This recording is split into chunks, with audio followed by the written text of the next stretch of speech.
In-laws, am I right?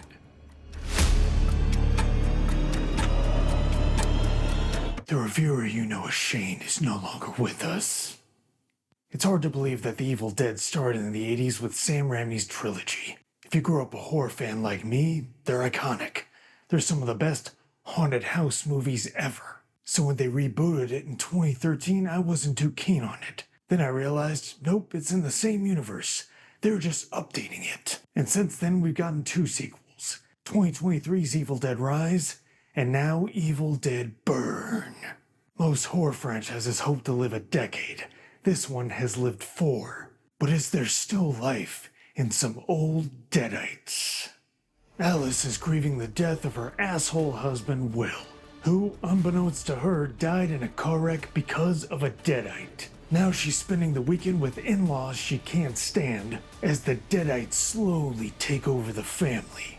But all is not lost. The family grandpa was researching an ancient weapon, a dagger that could possibly kill deadites. All Alice has to do is survive this gruesome family, find the dagger, and make it out alive.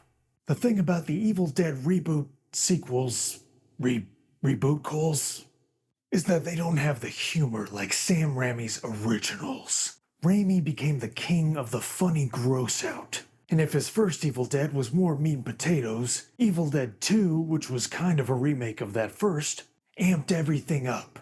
The gore, the scares, the craziness, and the humor. I mean, Army of Darkness, his last one, was pretty much a full-blown comedy. The last 3 Evil Deads aren't funny in the slightest, and they've compensated by amping up the gore. I mean, no problem with me, I love gore. The 2013 reboot was downright dour, and was also a stealth remake. This is a franchise that loves remaking itself.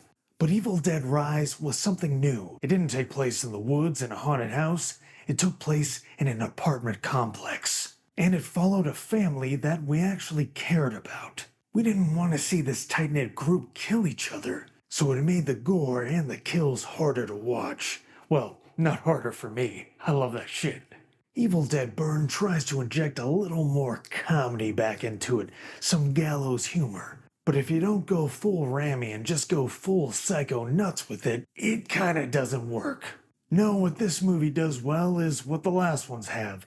Pile on the blood and guts. And the big reason I was excited about this one was because of French director Sebastian Vanechuk. If you haven't seen Sebastian's last film, 2024's Infested, it's one of the best bug creature features ever. It's a movie about an apartment complex overrun by deadly spiders, and it makes arachnophobia look like goddamn E.T. It's the most spine-tingling movie I've ever seen. So that guy doing an Evil Dead movie? Hell yeah. And Vanechuk brings some incredible camera work and practical effects to this movie.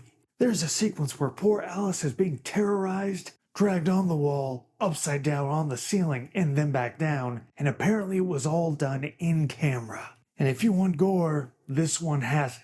Car seat headrests through necks, pins being jammed in ears, ankles being stabbed, flesh being melted off by acid, and falling backwards on a dishwasher full of upright knives and forks. Who the hell loads their dishwasher that way? Instant death for all of them. Simply put, this movie is mean as hell.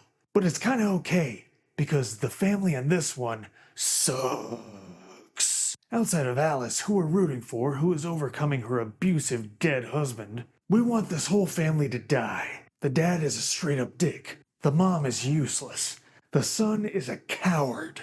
The granny is racist. This movie even kills the family dog. But that also makes this movie predictable, because you know Alice is gonna be the final girl, you know everyone else is gonna bite it. It's just a matter of when.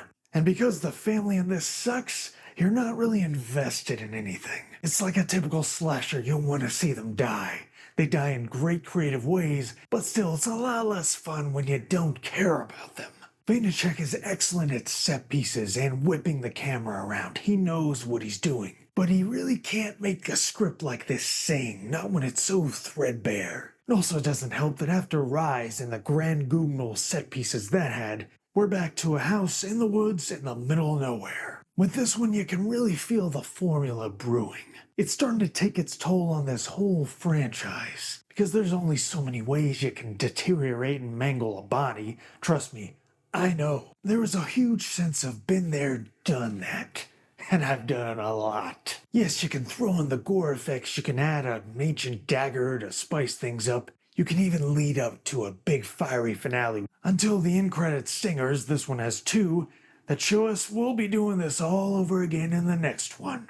So is Evil Dead Burn a good time? Yeah, it's a good time if you like leftovers. If you leave it in the oven too long, it gets burnt. Evil Dead Burn ups the gore, ups the nastiness, but it hasn't upped the formula. It's a good blood-splattering time, but we know this series can do better. I give Evil Dead Burn a serviceable 3 out of 5 stars. If you like this review, please like and subscribe, or follow me at Letterboxd, Ramirez316. That was not Shane. Don't listen to anything he said. Except, yeah, Evil Dead Burn, it's a 3 out of 5. Whew! Huh. You know what? I kind of look emo. Maybe I should go through an emo phase.